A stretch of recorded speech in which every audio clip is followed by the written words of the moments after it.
মালদা জেলা তৃণমূল যুব কংগ্রেসের নির্দেশে বামনগোলা ব্লক তৃণমূল যুব কংগ্রেসের পক্ষ থেকে মঙ্গলবার দুপুরে ধিক্কার মিছিল ও পথসভা করা হলো পাকুয়াহাটে।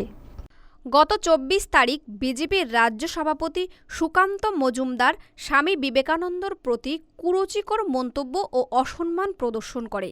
তারই প্রতিবাদ জানিয়ে বামনগোলা ব্লক তৃণমূল যুব কংগ্রেসের পক্ষ থেকে পাকুয়াহাটে ধিক্কার মিছিল ও পথসভা করে তৃণমূল যুব কংগ্রেসের কর্মীরা।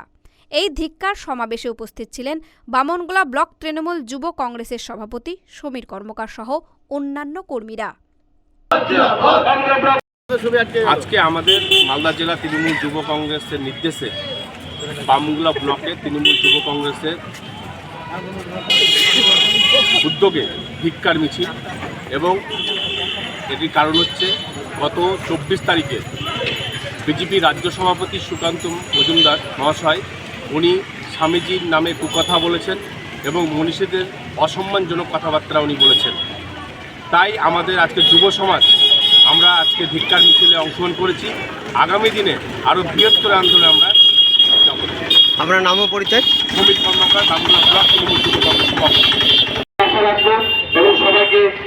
মালদা টুডে।